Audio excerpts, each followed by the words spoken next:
Vamos a la palabra del Señor en esta mañana. Oseas 5 nos muestra el declive, el ir cuesta abajo de una nación que fue un ejemplo para todas.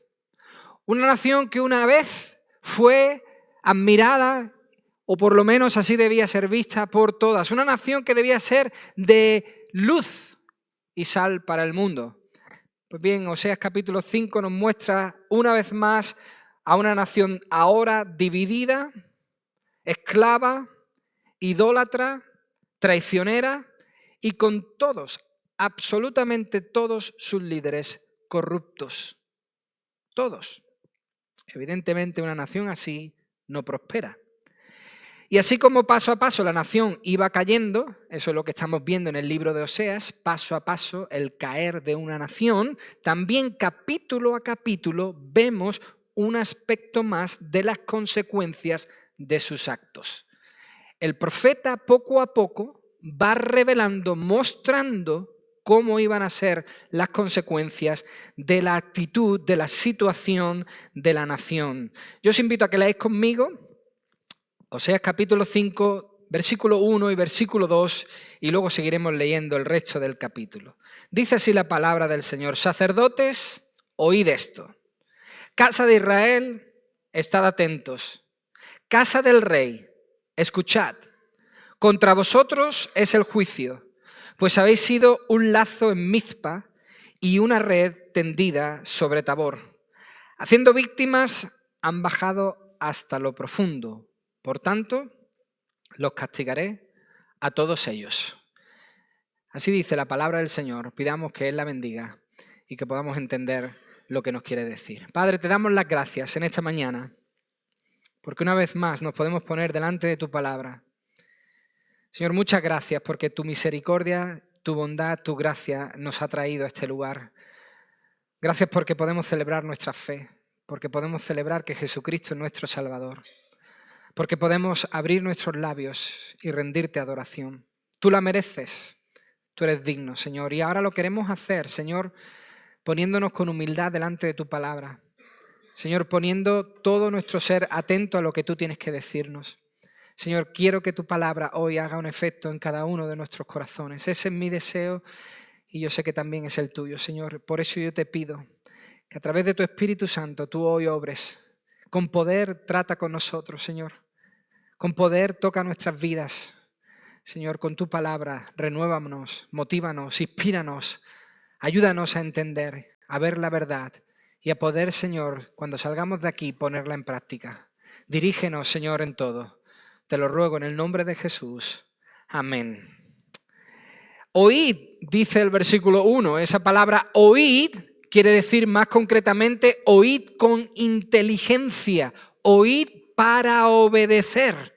Estad atentos, dice también el versículo 1. Eso significa levantad las orejas. Escuchad, también dice el versículo 1. Eso significa expandir las orejas con la mano. Oír, estad atentos, escuchad estos imperativos. Estas órdenes que se le están dando al pueblo no eran para que ellos se fueran a casa a meditar, a reflexionar, a pasar un tiempo para poder recapitular sobre lo que habían oído. No. No era para que las meditasen, las pensasen, las oyesen una y otra vez en su mente hasta que tomasen una decisión. No, hermanos. Estaban ahí para que nada más oírlas, las obedeciesen. El Señor las lanza para que cuando las oigan, obedezcan al instante. Esto es lo mismo que Jacob les dijo a sus hijos antes de morir en Génesis capítulo 49. Cuando Jacob está a punto de morir, llama a todos sus hijos, Génesis 49, versículo 2, y le dice: acercaos y oíd. Venid, acercaos, hijos, escuchad a vuestro padre. Jacob tenía toda la intención de comunicarle a sus hijos un mensaje claro y directo que debían oír y que debían obedecer. Pues en este caso, en Oseas capítulo 5, quien tenía que escuchar para obedecer era específicamente, concretamente, el rey. El rey era quien debía escuchar ahora este mensaje. ¿Por qué el rey? Porque eran los reyes los que ordenaban a los sacerdotes. El libro de Oseas nos cuenta cómo son los reyes los encargados de elegir, de señalar a los sacerdotes. Y para eso los reyes debían tener sabiduría. Pero lo que ellos hicieron con los sacerdotes, lo que les ordenaron a los sacerdotes era promover el paganismo. Los reyes le estaban diciendo a los sacerdotes que debían promover el paganismo, copiar a pies juntillas la idolatría de los pueblos del norte no judíos, copiar la idolatría de otros pueblos a pies juntillas. No solo lo estaban tolerando los reyes, no solo lo estaban permitiendo que en su nación hubiese idolatría, sino que lo estaban promoviendo. Estaban de alguna forma animando a que así fuese. Por eso el comentarista Kittner dice, Dios ahora ve como una amenaza a aquellos que un día fueron llamados a ser bendición para el mundo. Es así como ahora Dios está viendo a su pueblo, como una amenaza. Está viendo como una amenaza tremenda a aquellos que un día fueron llamados a ser bendición a todas las naciones. Era así, hermanos. Su pueblo se había pasado al lado oscuro. Su propio pueblo se había pasado al otro lado. Y fijaos, Dios llama en Proverbios a la mujer ramera y a otras naciones idólatras trampas. Si leéis el libro de Proverbios os daréis cuenta que en tanto a este tipo de mujer como a las naciones idólatras y paganas, Dios las describe como trampas, pero no como una trampa que te atrapa, sino como una trampa mortal. Una trampa que te quita la vida, trampas mortales, así las llama el Señor. Pues bien, ahora su propio pueblo, el pueblo de Dios, se había convertido en una trampa mortal para sí mismos, pues vivían en continua prostitución e idolatría. El pueblo era una trampa para el pueblo. Pasar, versículo 1, por Mizpa o por Tabor, estos eran lugares de fuerte adoración pagana, de fuerte idolatría, lugares altos donde había idolatría y también celebraciones y ritos paganos. Era peligroso pasar por Mizpa, pasar por Tabor, pues rápidamente dice el texto, versículo 1, caías en el lazo o en la red de su estilo de vida contrario a lo que Dios quería.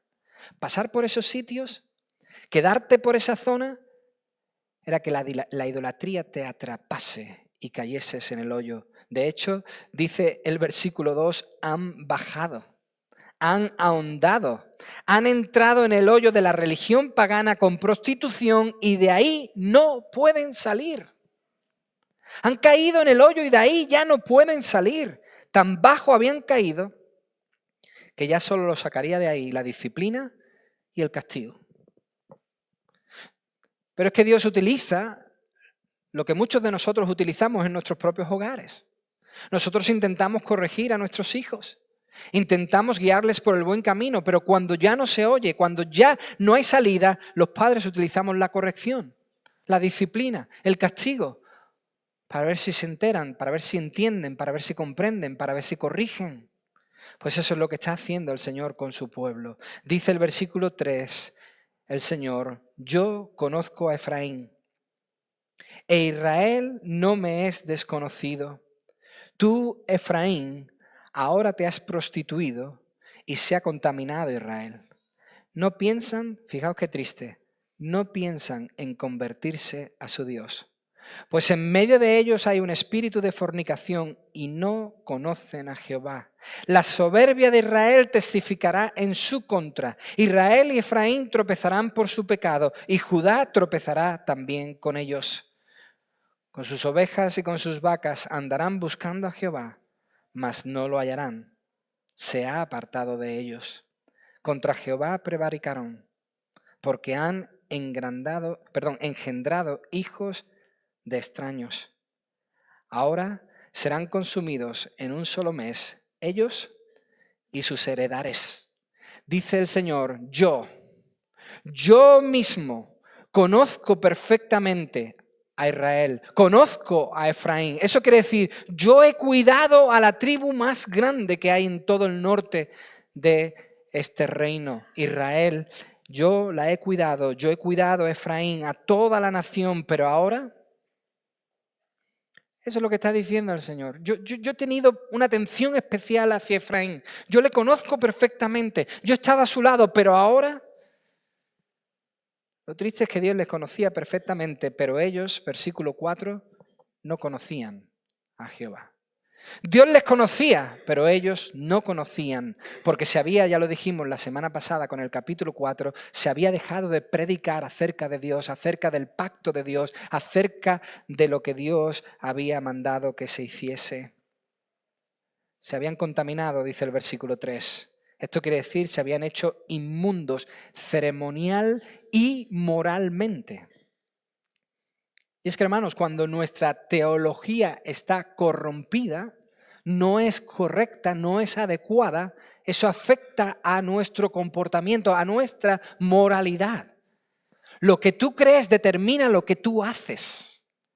El pueblo no estaba confiando, creyendo en Dios, se había hecho inmundo en sus ceremonias, en su religión, y eso afectaba a su moralidad. Efraín fue un mal ejemplo para todo el reino del norte, para el resto de las tribus que formaban el reino del norte, Israel. Y por su conexión territorial con el sur, quizás también fue un mal ejemplo para el reino del sur, para Judá. Dice el versículo 4, no piensan en convertirse. Esto es muy triste, hermanos.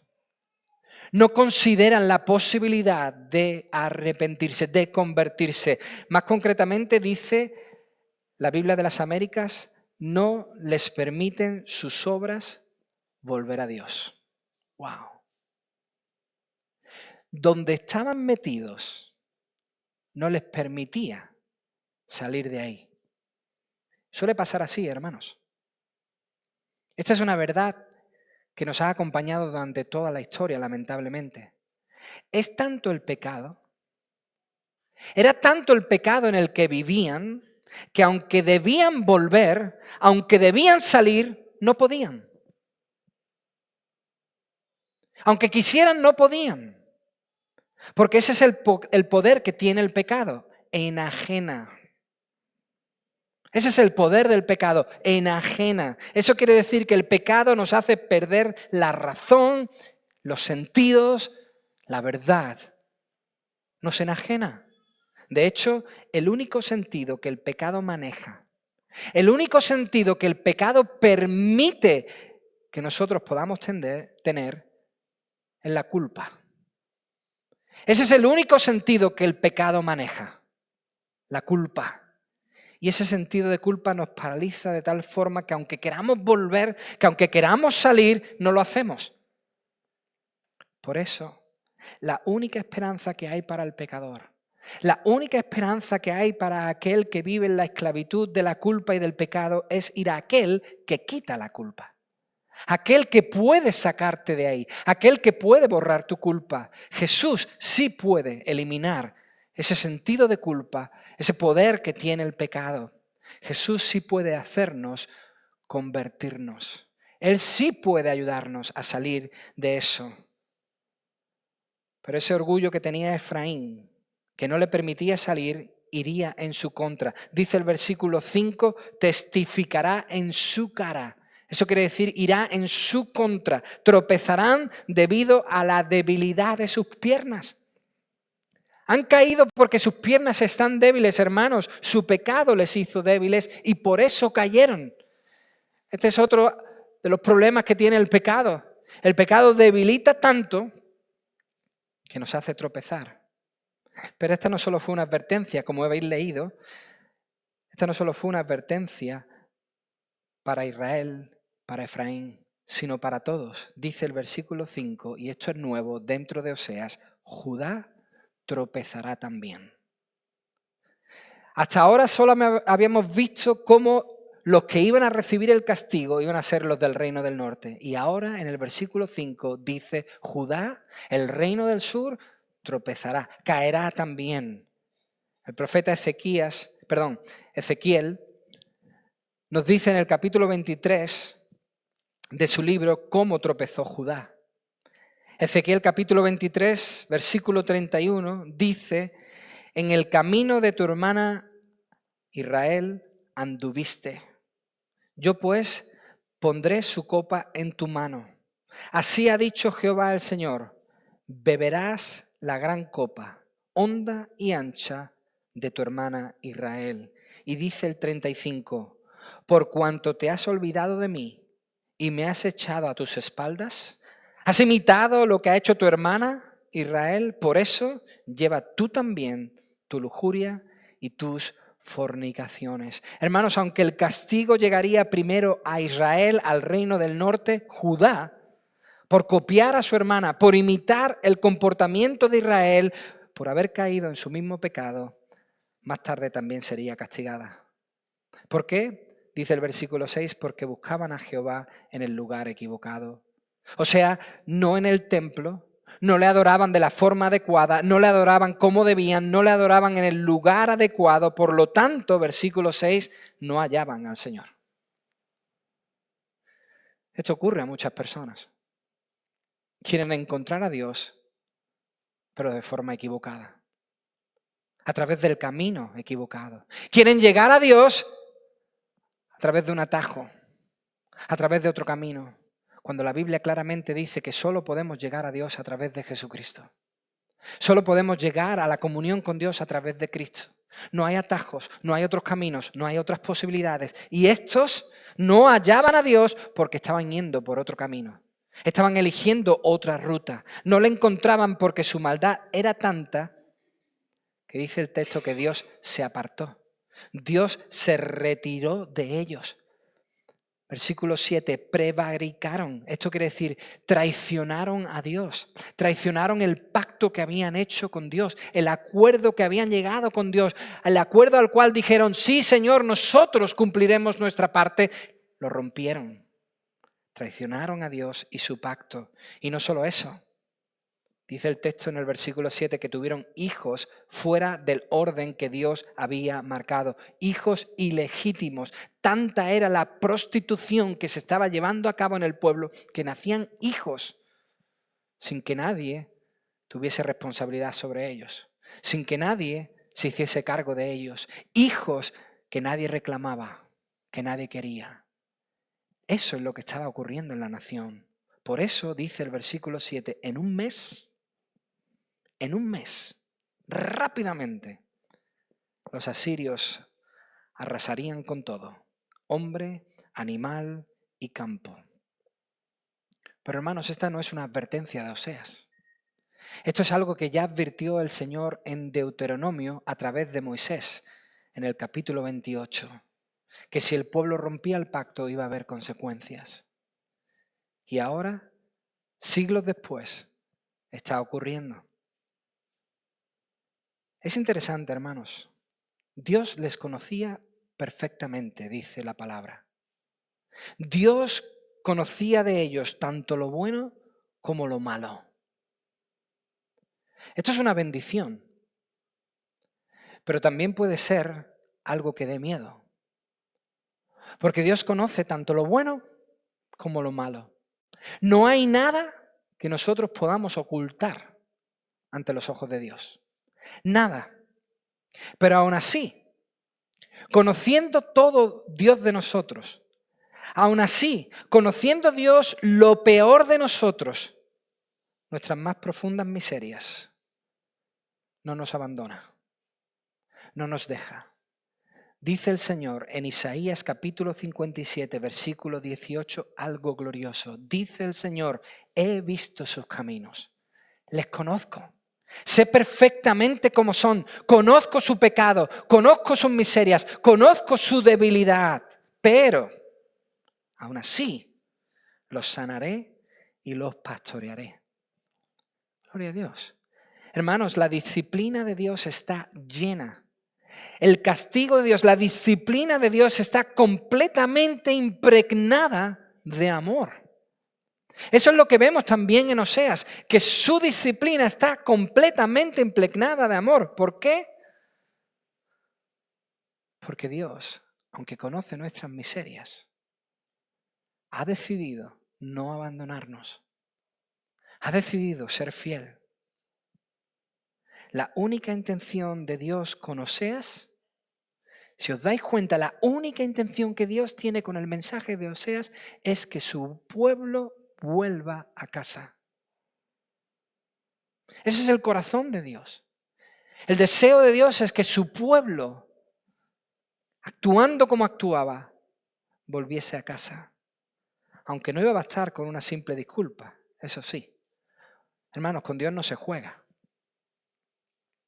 A Dios no le basta un simple lo siento. Yo me acuerdo cuando vivía en Londres, algo que me impactó muchísimo de los londinenses es que tú ibas por el metro y si te atropellaba uno por encima porque iba corriendo a perder el metro, le bastaba simplemente con decirte sorry. Y bum, bum, bum, y tú ibas cayendo por las escaleras y sorry. Y había gente que se caía, literalmente se caía, lo he visto. Los demás pasaban por encima. Sorry, sorry, sorry, sorry, sorry. Bastaba con un sorry. A Israel no le iba a bastar con un sorry. Porque con Dios no se juega, hermanos. Él va en serio. La prueba está en el versículo 8 en adelante. Dice, tocad la bocina en Gabá y la trompeta en Ramá. Sonad la alarma en Bet-Aven. Alerta, Benjamín. Efraín será asolado en el día del castigo. Entre las tribus de Israel hice conocer la verdad. Los príncipes de Judá han sido como los que traspasan los linderos, pero sobre ellos derramaré a raudales mi ira. Efraín está oprimido, violado sus derechos, porque quiso andar en pos de vanidades. Yo, pues, seré como polilla a Efraín y como carcoma a la casa de Judá. Verá Efraín su enfermedad y Judá su llaga. Irá entonces Efraín a Siria y pedirá ayuda al gran rey. Pero él no podrá sanaros, ni os curará la llaga. Porque yo seré como león a Efraín y como cachorro de león a la casa de Judá. Yo, dice el Señor, yo mismo. Yo mismo, ese es el Señor. Yo mismo los despedazaré y me iré. Los arrebataré y nadie podrá librarlos. Volveré luego a mi lugar hasta que reconozcan su pecado y busquen mi rostro. En medio de su angustia me buscarán. Hermanos, lo que acabamos de leer es una exclusiva. Esto que acabamos de leer a partir del versículo 8 es una exclusiva de última hora. El reino del sur, Judá, atacando el reino del norte, Israel. El diccionario bíblico nos pone en situación de lo que hemos leído y lo expresa de esta forma. Aquí, en lo que acabamos de leer, es como si viéramos a un centinela que desde su posición ventajosa en lo alto de una colina o torre de vigilancia ve a lo lejos un ejército avanzando. Inmediatamente se hace sonar la alarma de guerra por el cuerno de carnero y la trompeta y por el aullido de los heraldos. Hermanos, no solamente era Asiria atacando por el norte, sino Judá de repente empieza a atacar por el sur. Eso nos dicen los versículos 8 y versículo 10. Gabá, a solo 5 kilómetros del norte de Jerusalén, que era la capital del reino del sur, de Judá, dice el texto que es la primera en ser atacada por Judá, la ciudad de Gabá. Luego Ramá, a 8 kilómetros del norte de Jerusalén, y finalmente Bet-Aven. Por supuesto, este era un nombre ficticio, una burla contra Betel. En realidad no existía Ben-Aven, sino que existía Betel, pero se le cambió Betel, casa de Dios, por Bet-Aven, casa de engaño, casa de maldad. Pues bien, esa sería la tercera atacada al estar solo a 17 kilómetros de Jerusalén, en la frontera norte con Benjamín. Hermanos, esto no quiere decir que estas fuesen las únicas ciudades que pagarían el castigo. Esto es simplemente una muestra de cómo poco a poco todo el reino del norte iba cayendo. Iba a ser un efecto dominó. Todo el territorio iba a ser invadido. Pero porque Judá Fijaos, versículo 10. Porque Judá pasó los linderos, algo que le encantaba hacer con frecuencia a Judá. Dice Miqueas capítulo 2, versículo 2, que Judá codicia campos y los roba, casas y las toman, oprimen al hombre y a su familia, al hombre y a su heredad. Isaías 5:8 dice, ay de los que juntan casa con casa, ese era Judá, y añaden hacienda a hacienda hasta ocuparlo todo. Ese era el carácter de Judá, tenía esa tendencia a intentar pasar los límites, pues porque hacía eso, dice el texto, que Dios no la iba a dejar sin castigo. Judá no iba a tener ningún privilegio. No habría favoritismo para ella. Judá, hermanos, había comenzado una guerra civil. Hermanos contra hermanos. Traspasaron los límites que Dios había puesto. Los límites de hermandad, los límites de paz y los límites de territorio. Olvidaron lo que dice la palabra de Dios en Deuteronomio 27:17. Cuidado con esto. Maldito el que desplace el límite de su prójimo. Judá había olvidado completamente la orden de Dios. Dice el versículo 11, había violado los derechos de Israel, había quebrantado la ley de Dios. Y ante esto, ante esta tremenda situación de ataques por el norte, ataques por el sur, ¿qué haría Efraín? ¿Qué haría Israel? ¿Buscaría ayuda en Dios? No. Versículo 13. Irá entonces Efraín a Asiria y pedirá ayuda al gran rey, pero él no podrá sanaros ni os curará la llaga. ¡Wow! Hermanos, Dios había hecho un pacto con su pueblo. Un pacto muy parecido a los pactos llamados de suceranía. Esos eran pactos soberanos, convenios soberanos que se hacían en pueblos de Oriente. Pues Dios hace un pacto con su pueblo igual que esos pactos. Ese pacto era que un rey era el más grande y tenía bajo él a otros reyes a su servicio. Este rey grande les daba protección, les daba cuidado y ellos simplemente tenían que ofrecer lealtad a ese rey. Pues Dios hace un pacto con su pueblo muy parecido, exactamente igual. Él les dice, yo soy el rey de reyes. Yo soy el gran rey sobre vuestros reinos, el gran rey sobre el norte y sobre el sur. Yo soy ese rey. Vosotros simplemente me debéis lealtad y fidelidad y yo os bendeciré, os ayudaré, os prosperaré, os protegeré. Haré que todo sea fértil en vuestra tierra. Nadie os tocará un pelo. Yo estaré atento a vosotros.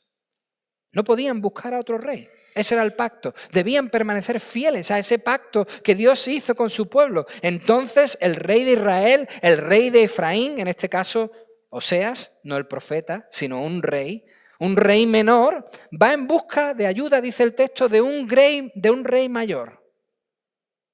¿Dios? No.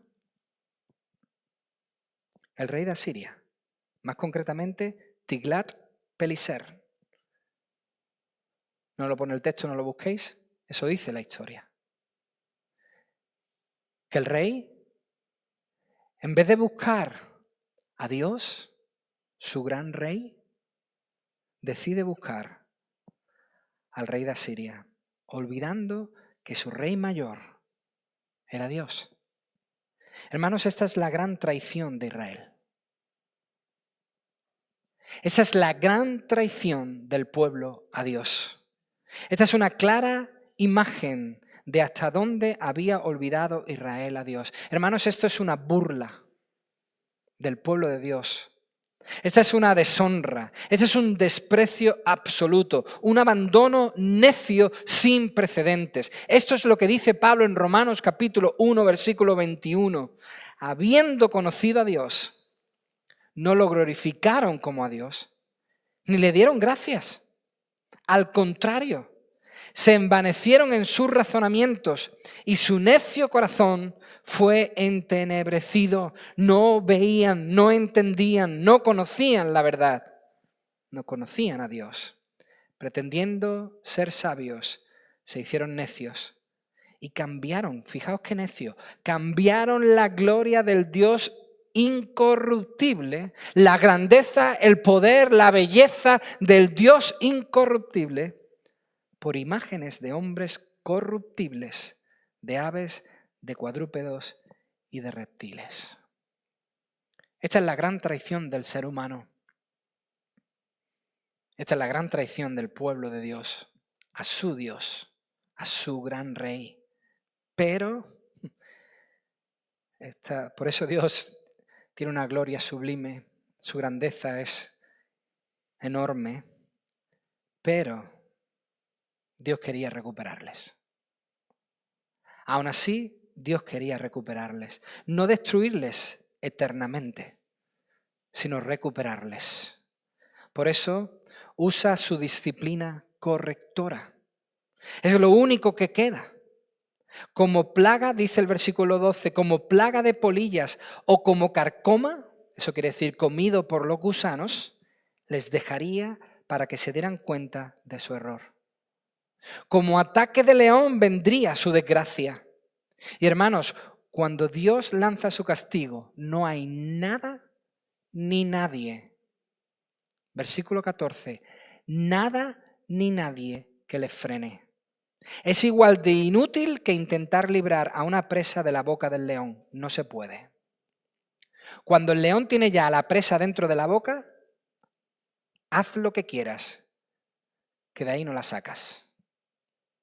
Dice el Salmo 50, versículo 22, entended ahora esto, los que os olvidáis de Dios, no sea que os despedace y no haya quien os libre. Hermanos, el único que puede librar del castigo de Dios, el único, óyeme bien, el único que te puede librar del castigo de Dios es Dios mismo. El único que puede frenar a Dios es Dios mismo, lo cual Él hace a través de Jesucristo. Jesucristo ha evitado el castigo para nosotros. Dios ha frenado su ira sobre nosotros por Jesucristo. Dios, hermanos, no es un lindo gatito, es un león, es fuerte, es justo y aplicará justicia. Para nosotros ya la ha aplicado sobre Jesucristo. Si tú confías en Él, ese castigo no llega a ti. El león no te rozará, porque Jesucristo ha llevado ese castigo por nosotros. Por eso dice el versículo final, el 15, iré, les castigaré y volveré a mi sitio. Como cuando un león se mete en su cueva y descansa. Me quedaré en silencio y dejaré que el castigo haga su labor. Y ahí, en ese momento, es cuando llega la bendición. Ahí reconocerán a su pueblo, reconocerán su pecado y me buscarán. Eso dice el Señor, ahí, en ese momento. Ahí, cuando ya hayan visto, entonces reconocerán su pecado y me buscarán. Esa era la única forma, esa era la única esperanza. Así les haré conocer la verdad, dice el versículo 9. De esta forma conocerán la verdad. Hermanos, la única forma en que aprenderían era a través de la disciplina. Y lo primero que hace la disciplina, cuando viene de Dios, es abrir nuestros ojos a la verdad. Este es el primer paso que toma Dios cuando disciplina. Abre nuestros ojos a la verdad. Nos damos cuenta en qué situación estamos. Nos damos cuenta cómo somos y cómo es Dios. Y empieza un trabajo de transformación en nuestras vidas. Fijaos, desde David, el rey David, hasta este momento en Oseas, pasaron 200 años. No 1, no 2, no 20, no 30, 200 años. 2 siglos de declive hasta que Dios castiga a Israel y un poco más hasta que castiga a Judá. Y en medio de esos 200 años, Dios activo completamente, en medio de esos 200 años llegó la continua advertencia del cielo. Dios diciéndole a su pueblo, volved. ¡Hey, os estáis desviando! ¡Volved!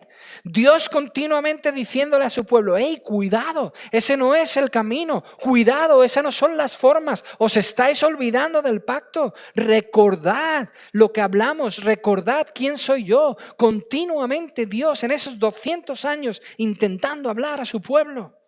Llegó Elías. ¿Trajo señales Elías claras y evidentes de parte de Dios? Por supuesto. Llegó después Eliseo. Llegaron profeta tras profeta y Dios advirtiendo a su pueblo. Y aún así, no se arrepintieron.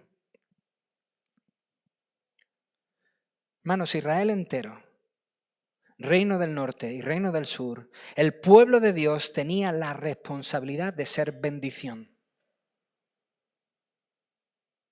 La responsabilidad de extender el reino.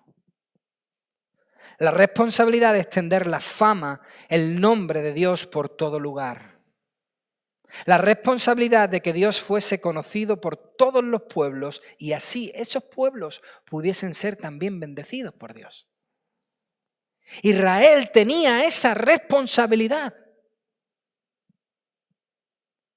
Hermanos, nosotros tenemos la misma responsabilidad. Nosotros somos el pueblo de Dios.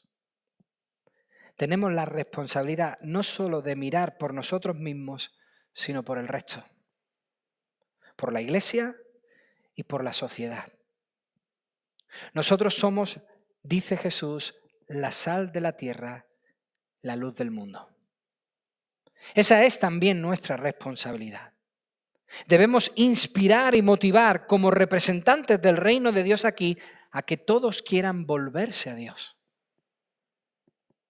Debemos exhortar también en amor a nuestra sociedad, diciéndoles que Dios está mandando advertencia tras advertencia para que se arrepientan, que deben oír para obedecer. Como ya se advirtió a Adán y a Eva, ¿os acordáis desde el principio? De ahí no se toca y cayeron. Como vemos que se está advirtiendo al pueblo de Dios una y otra vez y aún así el pueblo cayó. Nosotros somos, dice 2 de Corintios capítulo 5 versículo 20, nosotros somos embajadores en nombre de Cristo. Como si Dios rogara por medio de nosotros, os rogamos en nombre de Cristo, reconciliaos con Dios. Esa es la responsabilidad del ciudadano del reino, del ciudadano del cielo. Hermanos, necesitamos saber cuál es nuestra responsabilidad en medio de la sociedad. Estamos llamados a trabajar principalmente por el reino de Dios. Sí, mañana a las 6, 5, 4, 7 de la mañana empezarán a sonar los despertadores para que todos comencemos nuestros trabajos. Cuando suene mañana el despertador, recuerda, nuestra responsabilidad primaria como cristianos es trabajar para el reino de Dios, para que el reino de Dios se extienda. Así comenzó Inglaterra, así comenzó Estados Unidos, confiando en los valores y principios del reino de Dios, estableciéndolos en su sociedad, intentando bendecir a la sociedad. Y por eso fueron grandes. Ahora al desviarse, les está llegando su desgracia. Al abandonar sus responsabilidades como ciudadanos del reino, les está llegando su desgracia. Por eso, hermanos, ¿seremos una trampa mortal o mejor luz y sal para nuestra sociedad? ¿Cumplimos con nuestra responsabilidad como ciudadanos del reino? Yo sé que respetamos el medio ambiente, a nuestras autoridades, las leyes, el orden público, somos cívicos y civilizados, votamos con responsabilidad y acatamos cualquier orden que se nos imponga. ¿Pero por qué lo hacemos? Lo hacemos porque somos ciudadanos del reino. Lo hacemos por testimonio. Lo hacemos por la fama de Dios, por la extensión de su reino. Por eso hacemos esto, pero estamos llamados a hacer mucho más. Esto lo debemos a la sociedad, pero también le debemos a Cristo. También le debemos el reino, las bendiciones que Cristo ha traído a la vida del hombre. Y si no lo haces, si no cumples con estas cosas, pregúntate por qué no. ¿Estamos obedeciendo al Rey de tal forma que traigamos bendición a nuestro entorno? ¿Estamos siendo obedientes al Rey de Reyes, a nuestro gran Rey, de tal forma que traigamos bendición a los demás? Hermanos, necesitamos ser un pueblo responsable y obediente.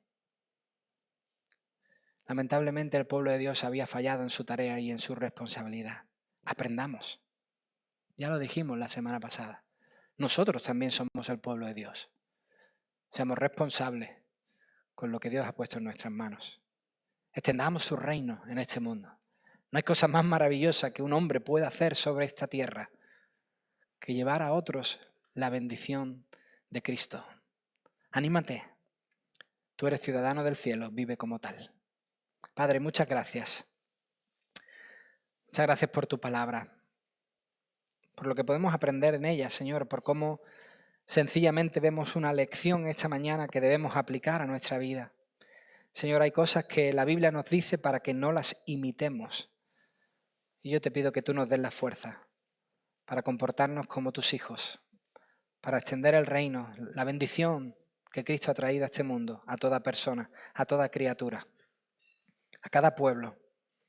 Señor, por la causa del Señor, nosotros queremos comenzar mañana nuestra semana.